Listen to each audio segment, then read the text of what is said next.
this episode is sponsored by Sourcing Playground. Sourcing Playground is an online platform making it easier for brands to connect with compliant, ethical and sustainable manufacturers. Think Match.com but for retail. You can post your project for free and let the suppliers come to you. On the platform, you can easily compare quotes and factory profiles to choose the right supplier for your brand.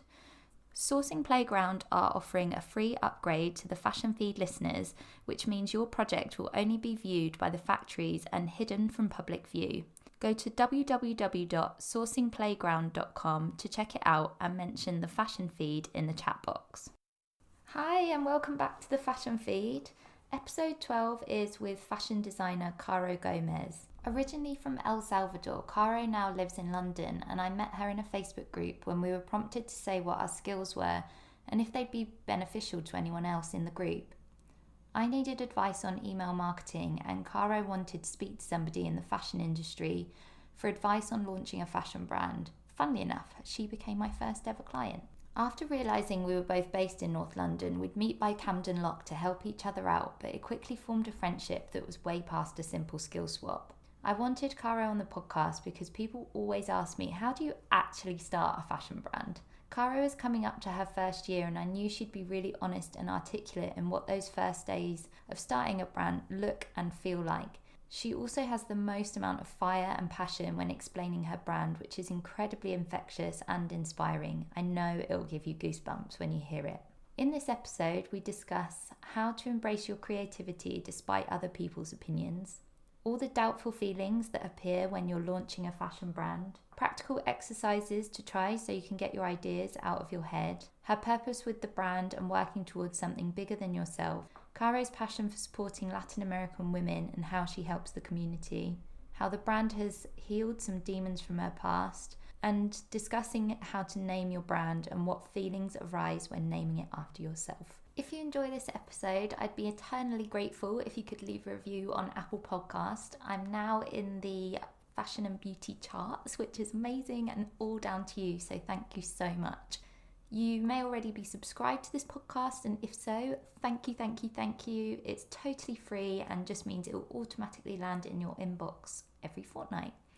If you're listening and want to screenshot your phone, tag us on your Insta stories at Elizabeth Styles UK and at Caro Gomez _London. Tell us what you thought of this week's Fashion Feed episode. Do you ask me so? No. Not just start talking. Yeah. Fine.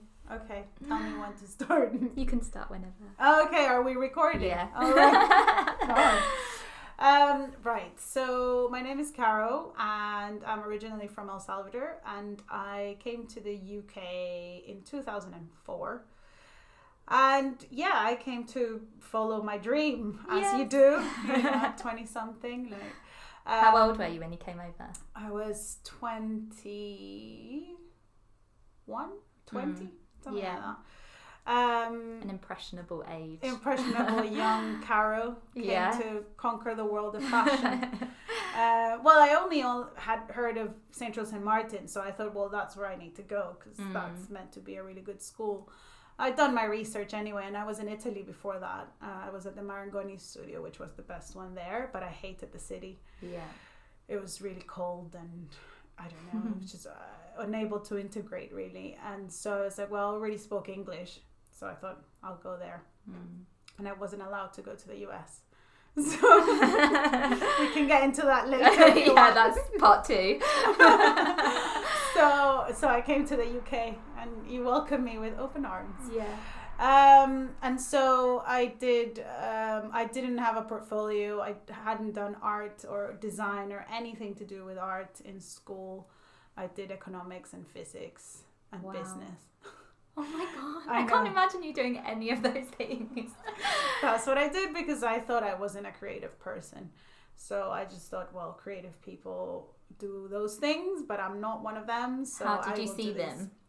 Oh, I always thought they were like really like cool and like flowing in life. And you know, like just I loved the department in school, the art department in school, and all my friends were in the art department. Of course, you know, I was like, I want to be there, but I'm not that creative. And And so I never went for any of those subjects in school. So I did the other ones. And but then I realized that I actually did want to do those things. And so, but I didn't have a portfolio or anything. So when I came to London, I did a course to build my portfolio to then go into St. Martin's. And I did. And I did my foundation there. And then I wanted to go to women's wear, as you do. Oh my God, it was as competitive as you hear.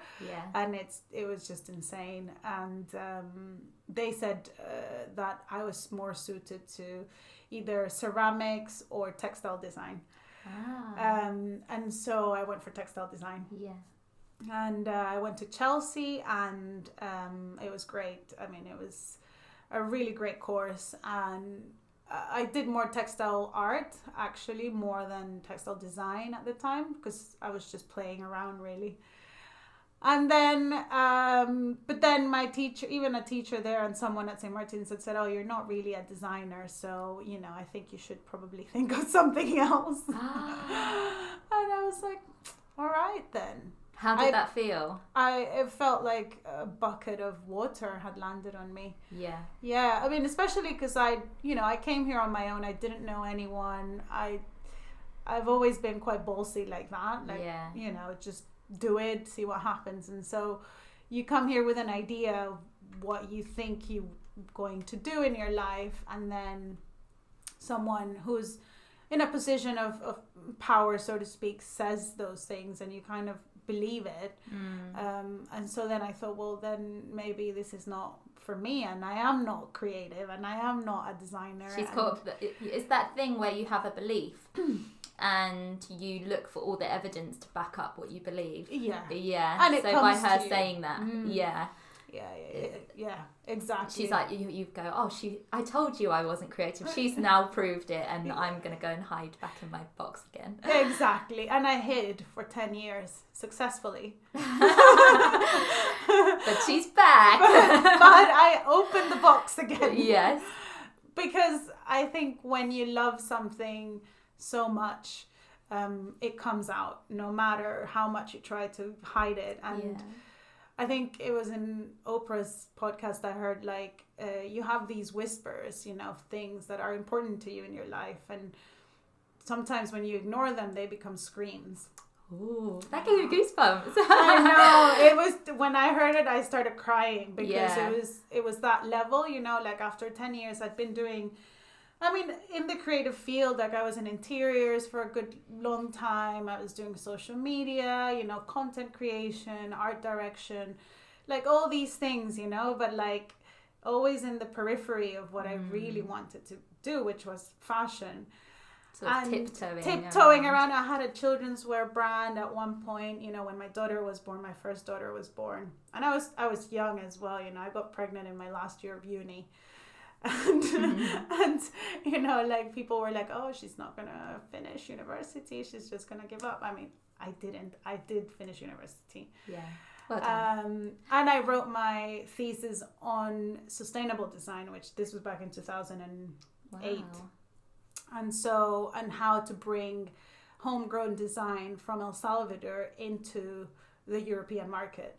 Yeah. So I think that was kind of the seeds of what I'm doing now in a big way, but obviously back then I didn't know. And so I did that, and I eventually launched this children's wear brand, which again was just me tiptoeing around what I really wanted to do. Yeah. But one step closer. Yeah. You're in fashion now. I think that was a one step closer. But again, you know, even then, like the doubts that creep in you as to why you shouldn't be doing it, they're intense, like all the time, every day. And there was this open call at Liberties where you could go in with your collection, and they, you know, the buyers would see it and tell you like there and then. And children's wear department was new at that time because they didn't have one at Liberties, and I was like, oh, there's an opportunity here, you know, there's probably not going to be that many. Of course there were like a million like children's wear brand, but fine, I went with my stuff, I prepared, I was like, you know, like I knew my like Dragon's Den level, you know. Yes. I knew everything, literally like 3-4 seconds, maybe 5 seconds. And she was like, yeah, these are really nice, but no, the fabric needs to be different. And the fabric that I was using is the one that I use now. Yeah. The fabric needs to be different. Maybe try it with silk. Did it basically dissected my whole thing, and I was just like, come back next year or something like that. Like X Factor. Yeah, kind of. And I left with my little bag, I had this little vintage bag that I put everything in. I just started crying, as I was just like, oh, this is really not for me, And again, I kind of had that thing of this is not me. What am I doing?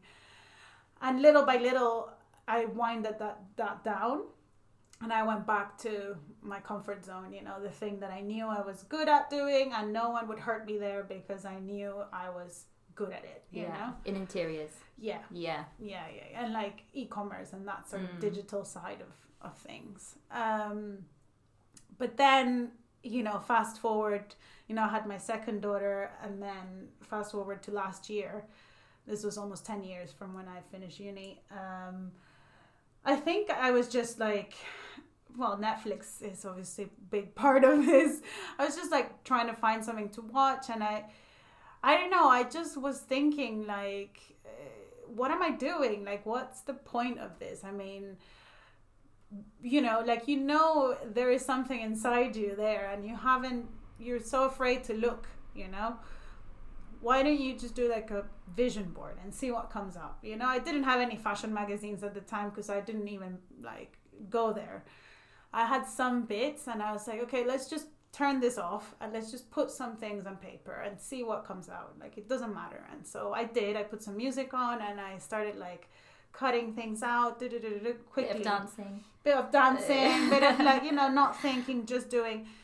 And then when I stepped back and looked, it was just, fuck, it's still there, Yeah. And again, that rush of emotions, oh no, I can't, that was can't a scream. escape it. Yeah.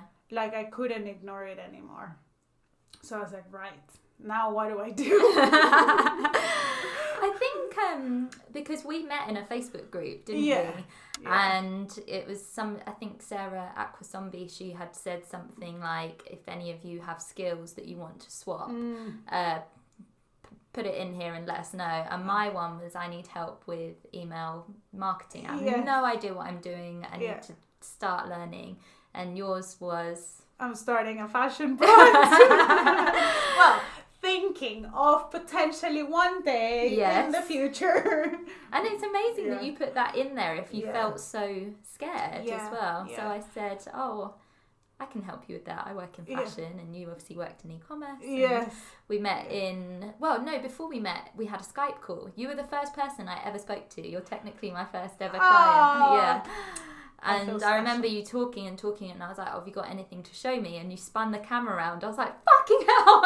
You had this whole wall of fashion. I was like, I really was not expecting that. You were really playing it down, maybe I kind of want a fashion brand one day.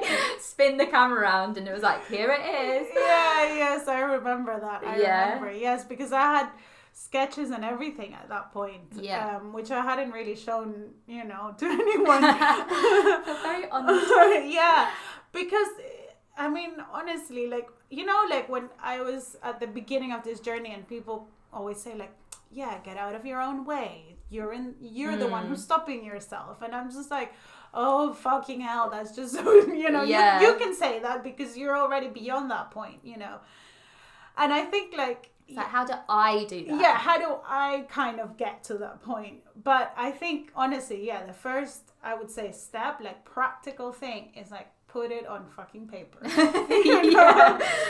Once it's there in a tactile form, not just in your head, staring at you, then you can either ignore it, or you can do something about it. But at least it's there. Yeah, it's no longer in your head. It's a reality. I think that having stuff in your head is really a road intense. to madness. Yeah, so there is a really good practice actually, and this one I've started to do recently, and it's amazing, and it's called Morning Pages. And it's basically from the book The Artist's Way, and it's just one. There's loads of exercises, but this one I find that it's very easy. It doesn't take much. It's literally before you start your day, you take 10 minutes. It's like journaling, I suppose. But you take 10 minutes to write down anything, whatever. Like, you know, my foot is hurting right now. I don't know why. Maybe it's because I bumped it yesterday. You know, like, it doesn't matter. I should probably go to Sainsbury's, and then I need to go to... but I haven't been to yoga. And exactly, So it doesn't have to be like a creative masterpiece of poetry or whatever. It's just like anything that's in your head. But the point is you do it before you start your day. So like 10 minutes before everything begins, you just jot it all down, and that's it. Yeah, close the book. Close the book. Bye-bye, and you go as you do. Yeah. You know? And would you recommend writing it rather than typing it? I think writing it is the best way.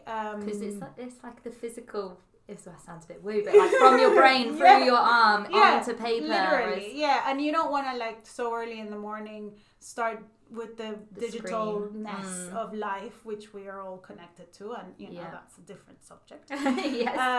So just and you can kind of backspace on a computer as well, can't you? You can delete, but here if you ink it, you can scratch it out, but then it's still there. Yeah, there's no hiding. And it's just for you. I mean, no one has to see it. It's just like a personal thing, and it's really interesting what comes out. You know, it's really interesting and really powerful. So I mean, and the more you do it, the more, you know, the more interesting it gets. Sometimes it's your dreams, you know, what you dreamt, and you remember and you write it down, and then it's really well, it's a powerful practice. It's only until recently, but I think, you know, it's something that you can definitely do, you know, alongside or after having done a vision board when you're like, I don't know how to start.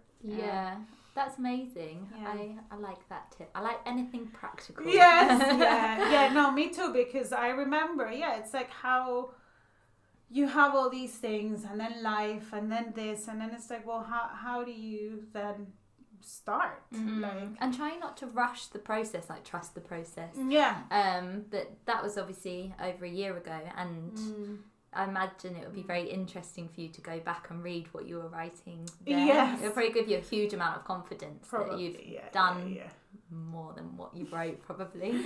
No, I mean, to be honest, it's interesting when I did a website for my husband as a birthday present for his creative talents, which is writing and stand-up comedy, and he had never seen everything together, like all the things he's done, because he's done lots of things, but he had never seen them in one space.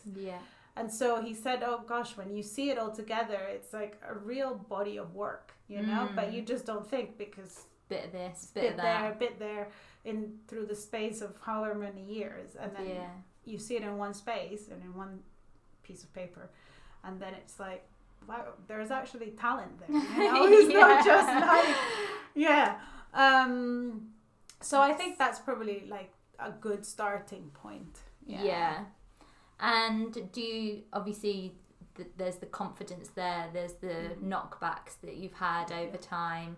Do you think that slowly started to mend those wounds? I think those voices are kind of there, but maybe instead of, I guess it's switching the mindset, like instead of letting it get to me to the point where I'm like, oh, well, maybe I'm not going to do this and I'll just sit and watch Netflix, because that's kind of how I deal with disappointment.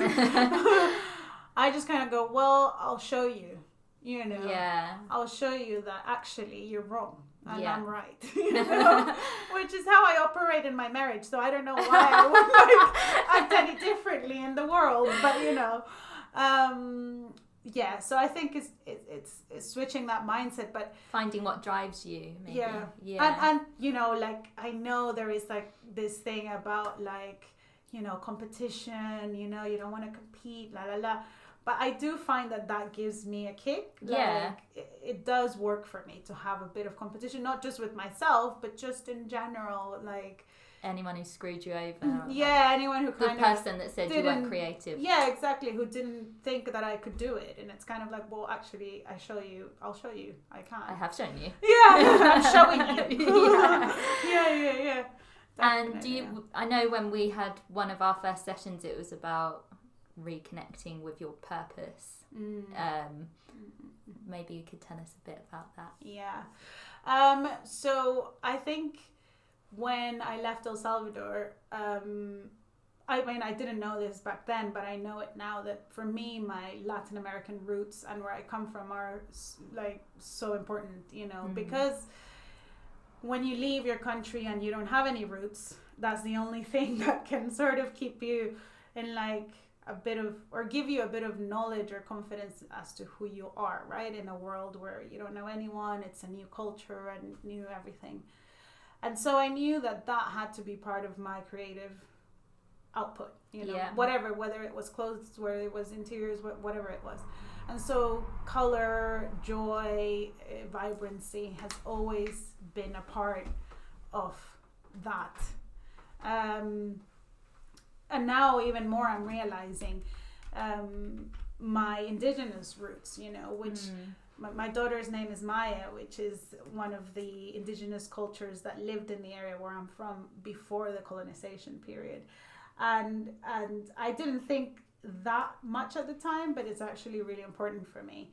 And so now my prints and my designs and my drawings and everything I put out has this very tribal, sort of powerful indigenous goddess feel to it, you know, and I embody that now. I like, you know, even thinking about it just gives me like all sorts of things inside, because it does feel really powerful, you know, and I wear my clothes and I feel that power, you know, and I, as women, I think that that power has been taken away from us for so long, you know, so many generations, and even more so if you come from an ethnicity background, you know, and I think that that's like something that we need to regain. And you can do that through clothes, you know, and I didn't see that before. Before I just saw, well, why am I going to do this? Why am I going to put more clothes out in the world? There's so much already. Like, what am I saying with it? Like, who cares what I'm saying? You know?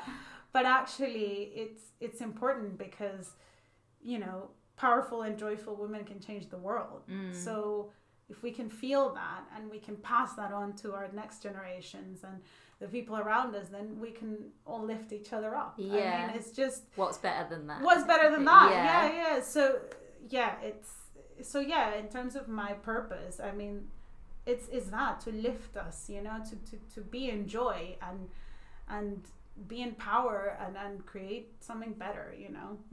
Because I think a lot of brands are like, I want women to feel good about themselves, and it's like, that's fine, but why? Because that's where the good stuff is, you know. And I was listening to something earlier and she was saying, don't write like how you think you should write. And it's probably quite good saying it out loud, because you might even go back and re-listen to this, and it's like, they're the exact words that you should put onto your website, onto your marketing. Like, it's who writes, I want women to feel good and be stylish and happy, and when you start writing that, it just doesn't flow. So actually, if you're a speaker, or if you speak more freely than you do write, then maybe it's a good idea, you know, to lock yourself away and just get a dictaphone out and be like, this is why I want to do it. And I don't know, I think you're more free sometimes when you're just speaking. And to a friend as well, someone that can just be there and nod along. And also asking a friend, why are you friends with me? Oh yeah, that was something I did early on as well, which is I have a WhatsApp group with my friends from back home, and I said, guys, I'm going through a change. FYI, you know, and I need your help, please. Can you please be really honest with me, and just, if I ask you, what do you think I'm really good at? Tell me, like, what is it, you know? What came back? Do you remember? Oh, dancing. Yes.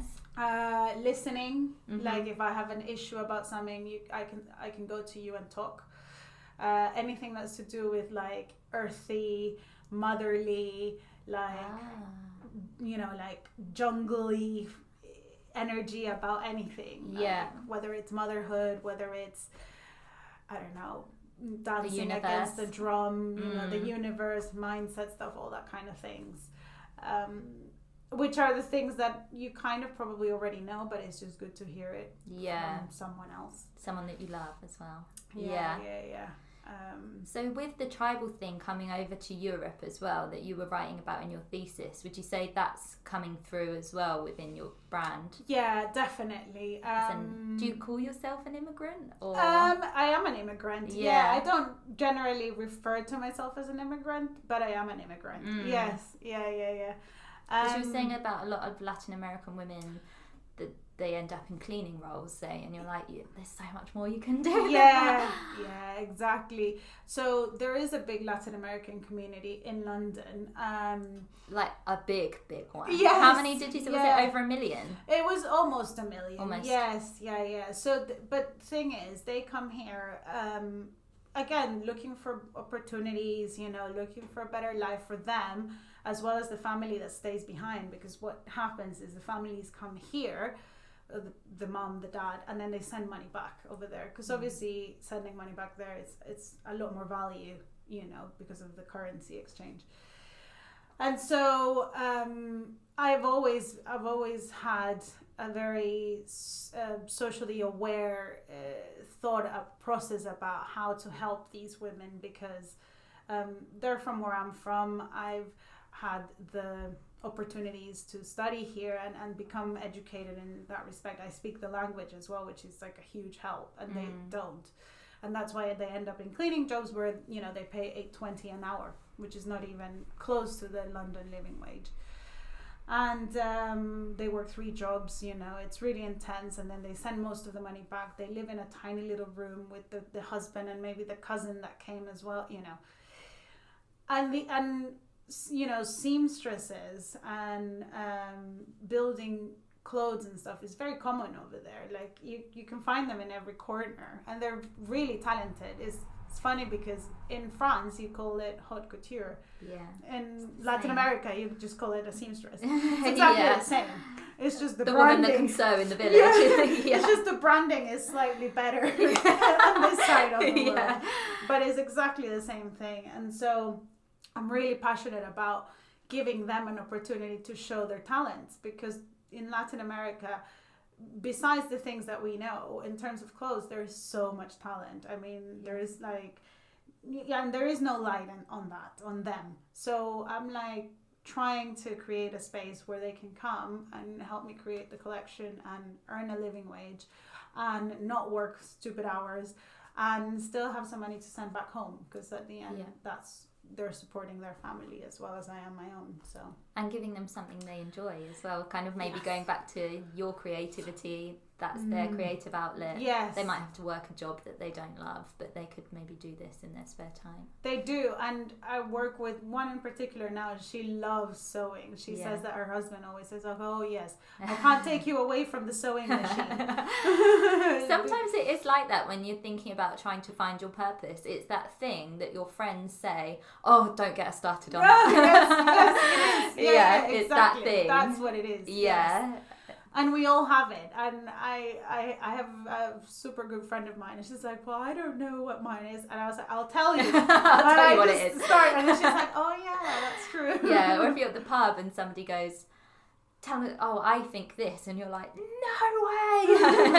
It's like, it's probably the opposite to whatever they've said, or what gets you really, really angry or really hyped up, or Yes, exactly. Yeah. And this is the kind of stuff that I've been, again, when you start focusing your attention on something, more of that starts coming up, right? Yeah. So now that I'm thinking about a lot more about indigenous tribes and indigenous cultures and rituals and all that world, when the Amazon rainforest fire happened and all that, and it's like, oh, I was, and we can do this, and this is what we need to do, and these are solutions, because, people sharing the thing, okay, it's still important, but then it's like, here are the actions, here's what we can do. And I think all that is basically that thing that fires me up. And it goes beyond clothes, but at the same time, if I can capture some of that power in a garment, so that then you can go out into the world being the powerful woman that you are, then I've done my job. Yeah. Oh, you're so good at saying it. I just sit here listening to you. I'm like, yes. Right. What should we talk about next? Maybe. Okay. Yeah. Do you want some more water? Oh yeah. Thanks. Talking about what your collection looks like. I think that would be a good thing to go from here. Oh yeah, because when you talk about the vaginas. Yeah. So I did a talk I can't remember if it was January or June, and somebody dropped out, and it was all about talking about your purpose. And I was like, who shall I come along? And I was like, of course, it's got to be you. And you went down with that crowd like an absolute fireball. It was amazing. And you wore, what did you wear? Tell us. So I wore my vagina trousers. Yes. So if you hadn't heard all of that before, you'd be like, why the fuck are you wearing vagina trousers? Like, where has this come from? Tell me the story. Yeah. But now that you know, yeah, it makes sense. It makes sense. Yeah. Yeah, no, it's not gratuitous. So I just want to talk about vulvas and vaginas because they're interesting. No, to be honest, it is a very personal journey with the creation of that design, and it's really, talking about women and how abuse has become such a subject, and having been privy to some of that, when I was younger, and I think I finally found a way to deal with it, which I hadn't. And I'm gonna get a bit teary now. Oh no! We've got tissues. Yeah, no. It's important to speak about these things, and so it was a way of dealing with some demons, and it's something that we get shamed for, and we're not allowed to talk about it. We can't say it. We can't. I mean, we even give ourselves little names to the area because we can't even say the word, and I was kind of tired of that and censoring myself for so long as well, and it was just like one night I was just like drawing, I'd already started this journey, and that was what wanted to come out, and I just did this drawing, and it's not very exactly like a vulva. It's my interpretation of them, and it was a whole pattern, and it was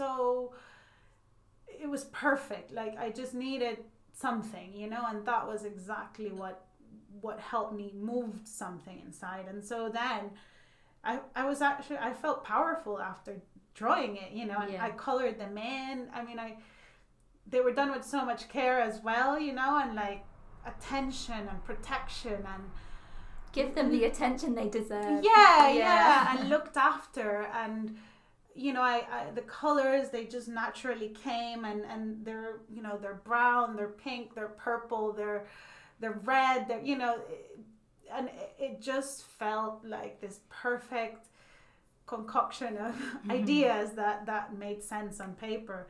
And then I was like, this needs to go on my stuff, this needs to go on my clothes.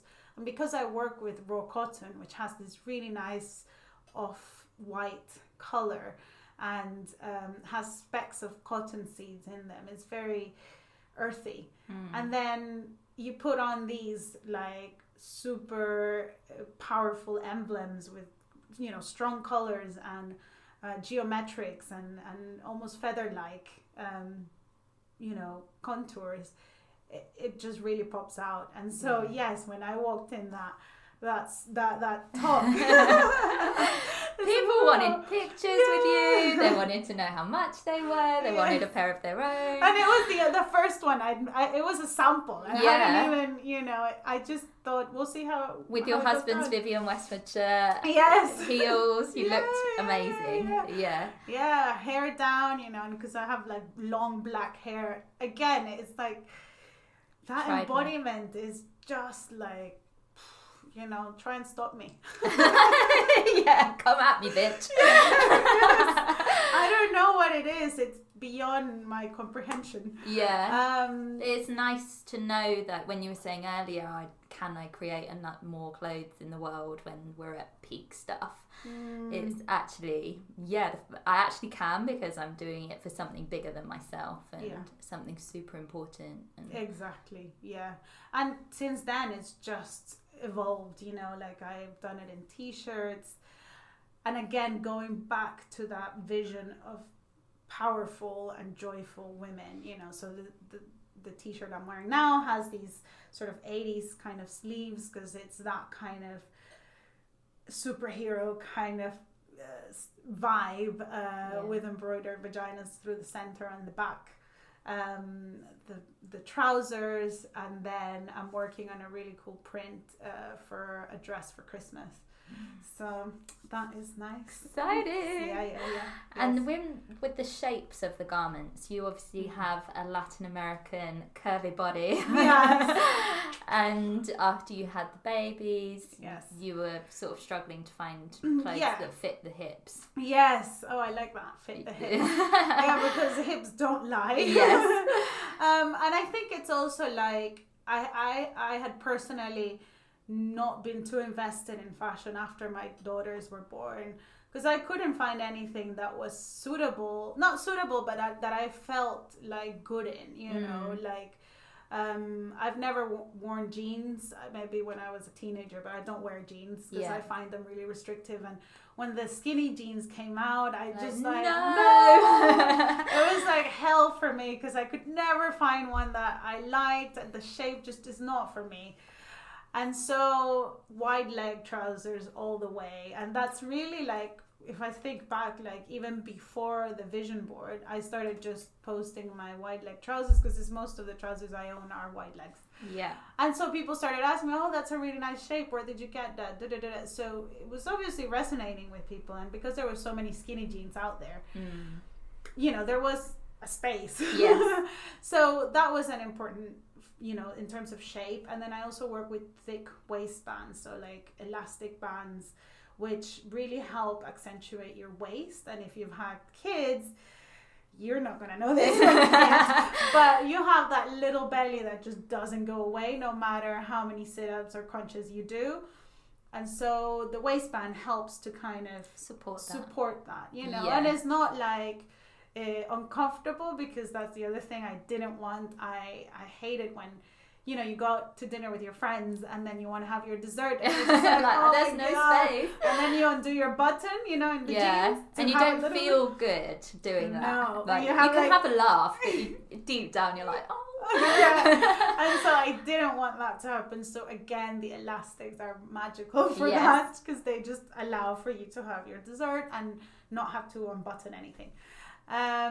So that's like a really important element of it. And again, these are things that have just come out, you know, as I've been doing. It's not like I knew it day one. The pockets, super key. Yes.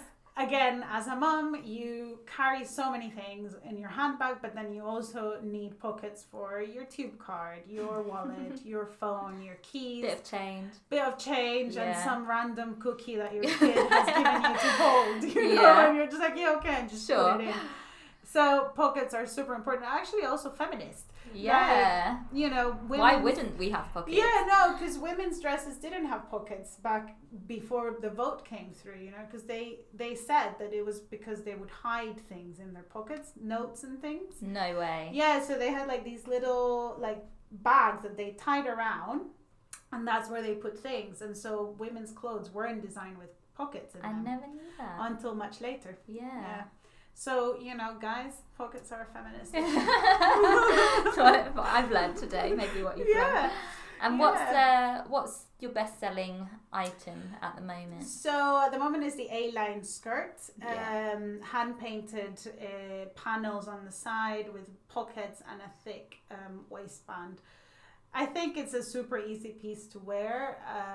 It's very striking with it because it's like geometric, neon black colors that kind of go on the panels of the side of the skirt. And they're just so easy to wear, like t-shirt, dress it up with some heels, dress it down with some shoes, you know, summer flip-flops, you know, anything kind of goes.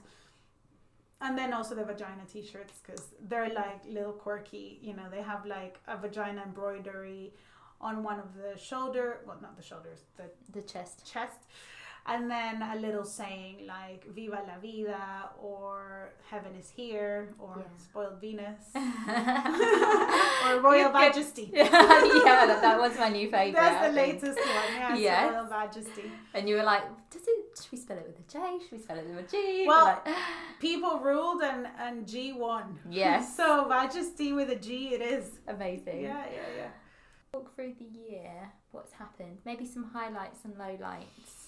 Highlights and lowlights. It's like a hair salon. Because it's been about a year now, hasn't it? It is, yeah. Well, so the brand launched. I guess the brand as Cara Gomez launched in March, but I was, I wasn't totally convinced if I should use my name or not. Why? Oh God, because I didn't think that my name was like a fashion-y enough name, if that makes sense. If you're starting one, I'm sure you know what I'm talking about. Yes, it's a common problem. Yeah. People are like, but it's my name. Like, and you're like, yes. And what's wrong with your name? I know. Yes. Or what does it mean to attach your name to something that could fly or could fail? Yeah, I think that's it. That was something, wasn't it? That was like really big to make that decision for me. And ultimately, I think because I know this will be a success, I'm like, fine, I'll attach my name to it. Yeah. And it goes back to that competition. It's almost like you're competing against yourself. Yeah, maybe. Yeah. You're like, I need to make this work because it's got my name attached to it. Yeah. Probably. I think either way is fine. I think I was getting really caught up with which is the right way. And there is no right way. Yeah. It's just a way. And then, I think either way you go, you're going to put the same heart and energy and effort. But maybe if it has your name, there's that extra bit more pressure. Yeah. So is that a highlight or it was a low light that turned into a highlight maybe? Yes, because it was really difficult. Yeah. But what else have you really enjoyed since doing it? So the other thing that has been really amazing byproduct of all this is I've been working with children and with women in communities here in London which are full of Latin American people and other minorities. But I went to a school in Camberwell with one of the charities I work with, and I actually donate some of my profits to them. They're the Latin American Women's Association. And they have a project where they go to this school and they bring someone who's from Latin America to speak to the girls. They're like teenagers, 13, 14. And can they speak English? Some of them can. Yeah. Others are still learning because they've come to the country much older, so they're still learning the language. But it's just to show them the possibilities, like you can, if you set your mind to something, things can happen for you. And so we did a workshop with them and we painted some textiles. I brought some of my fabric, some of my brushes, and I taught them some techniques, and it was just amazing to see them create, and every piece was so different as well. You give them a brief, but you don't know what's going to happen. And I had two of them afterwards send me a message on Instagram, and they were like, "Oh, thank you so much for coming. I really love fashion, but I didn't know that I could do it, as a career or just they were just do it anyway, able to grab a to grab a pen or a pencil or a brush and paint and create a fabric, and then from that you could create a piece of clothes, so they were really thankful, and especially one, she was you've opened my eyes to this, so thank you. I mean, I was just this is the best thing ever. This is everything. Yeah, and that was totally kind of a byproduct, I say, but actually it's been one of the highlights. And I've done it again with another group of children in Camden, so that's been definitely a highlight. And also the vagina embroidery workshops, which I started at Wilderness as a little trial, see how it went, sort of thing. And it went down really well. People really responded to it. And there's something quite powerful about being in a circle of women and doing something with your hands and just talking. So there was a mom with her 11-year-old daughter, two girls that were probably about 16, myself, and then a friend of mine as well who had been there. We were just talking about women's issues, and because we were embroidering vaginas, you know, we had to speak about those things almost in, you know, almost like on purpose, but by accident. And can't be talking about boys. Exactly. They're no good to me, sat in the circle. And it was just a really lovely conversation. And you know, the 11-year-old girl was so much more aware than I ever was at that age, you know, and then the teenage girls were again like super, you know, switched on as to, you know, their value as women in society and in you know, in this world that we live in now. And it was just really powerful, like, experience. So those I would say are like definitely highlights. I love when you're talking, because I think a lot of people say, going back to the thing, you know, I want women to be powerful. I want like, what are you doing about it? It's like having your values and then actually proving that you believe in those things by doing like the workshops, whatever it is, to be honest, like donating the money or speaking to the people, giving them your time and energy and space to that's a really creative. Important one, the time thing, because I was listening a podcast. I'm a bit of a podcast junkie. I think that's how we bonded initially. Have you listened to this one? Have you listened to that one? And that one, and this one. And they said, you know, sometimes we think that all we can give is money. Like, oh, but I don't, and then the excuse is, well, I don't have money to give to that or to, which is a whole other topic. Yeah, that's a whole other podcast. Yes, but then, you know, the person said, well, you know, what about your time? You know, you have time. If you don't have money, you have time, right? And what can you give through that? You know, how can you use your time to support your purpose or support your mission or whatever it is that you're doing? And actually, time is probably the most valuable thing we have. And so when you give it to someone, especially someone who is in a position that maybe you were at a few years ago or that you've never been at, but you give them that time, it's like really special. Because sometimes they have a dream. And it kind of goes back to my purpose in a way. Like, we were meeting initially, like, we would just exchange time at lunch breaks and stuff. We'd go and sit by Camden Lock. We swapped time. And now here we are.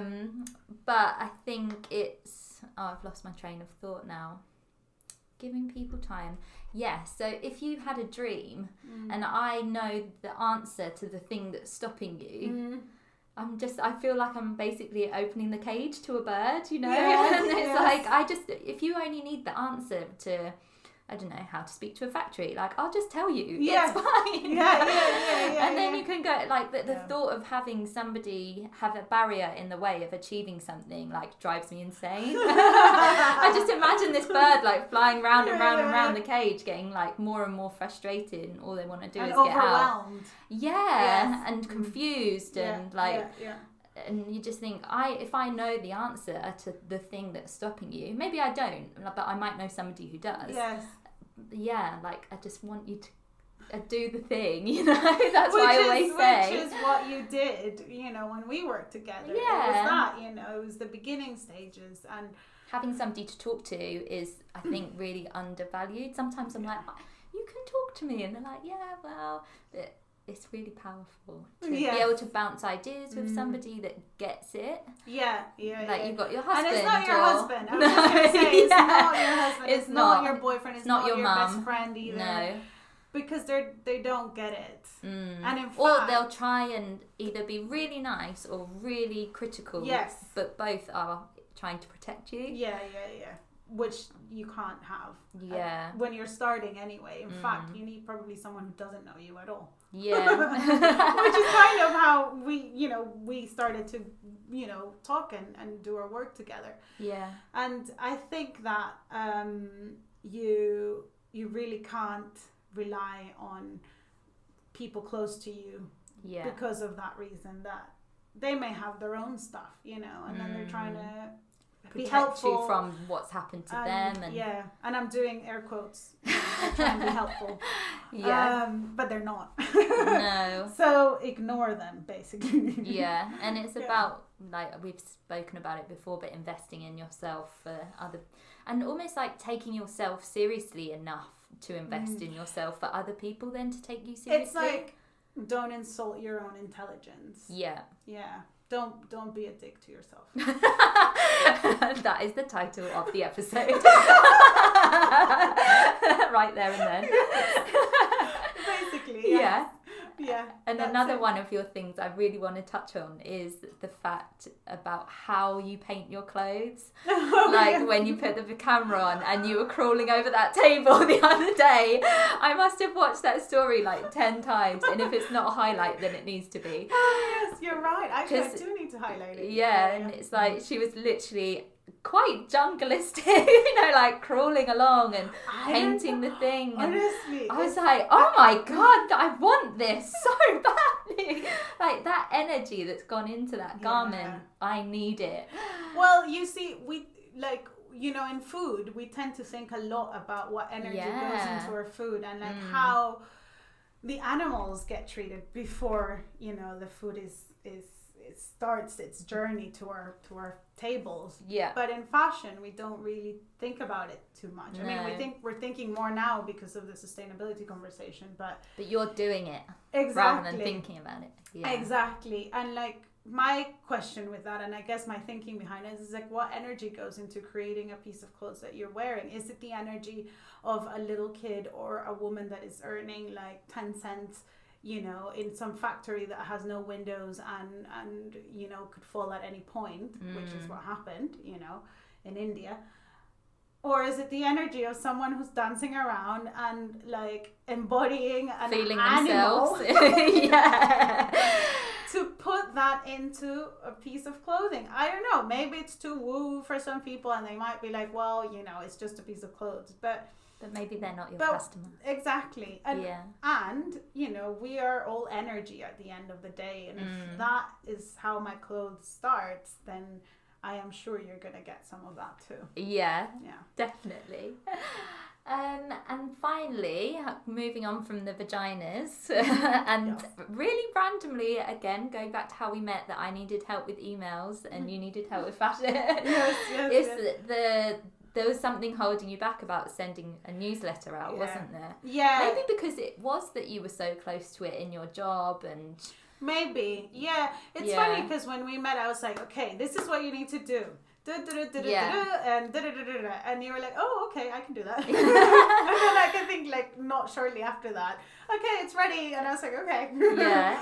Because what did you say? You need to be at a party and shout out something that will call to attention. Yes, something about whatever you're trying to. I mean, this is when you're speaking about a lead magnet, which is the first kind of touch point that you want to give your potential customer, and it's almost you're at a party and you're trying to get their attention. What would you say? Yeah, what would you say that you have to offer them?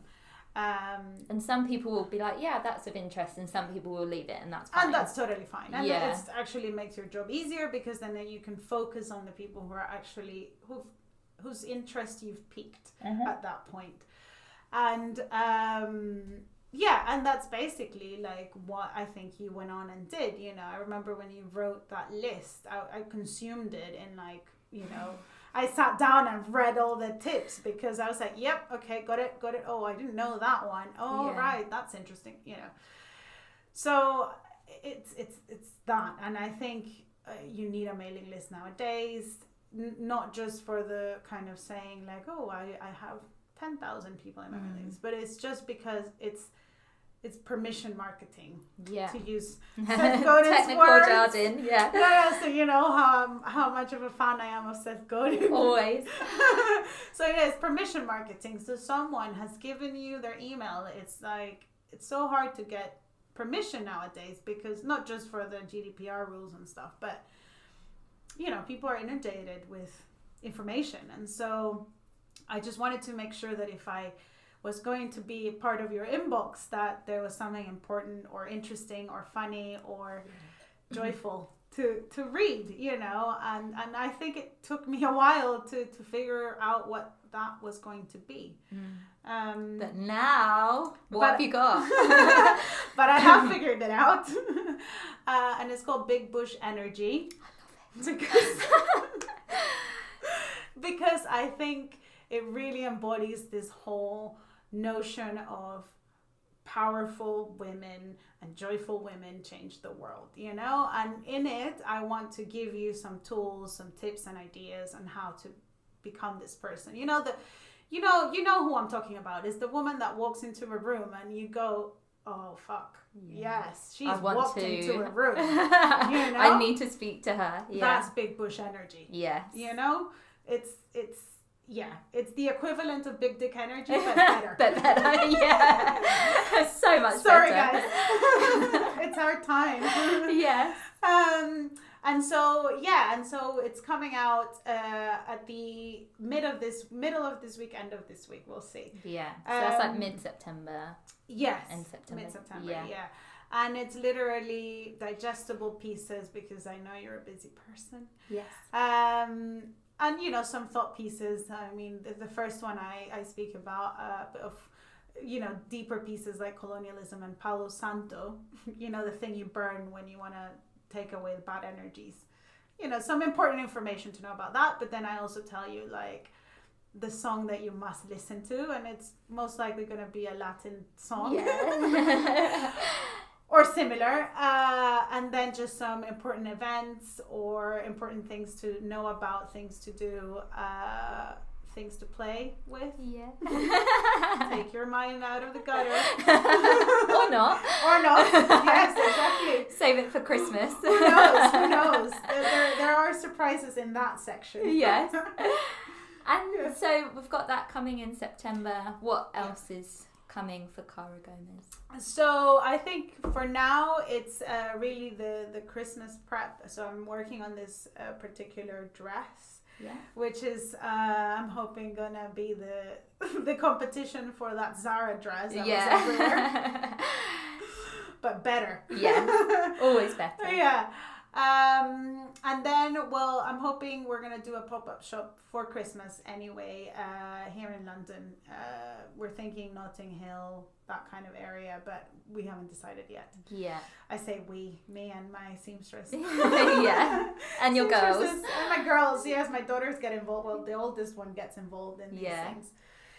And then, well, just creating and doing, really. Selling. Getting it all out there in the world. Yeah, getting the joy vibes. Yes. Yeah. And if people want to take a look at your collection, buy something, sign up to Big Bush Energy. Yes, well, you can do that online, carogomez.com, Gomez. Caro is Caro.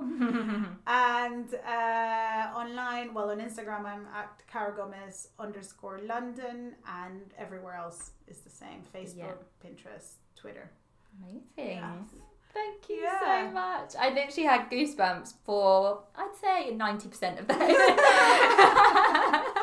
Oh, well, thanks for, inviting me.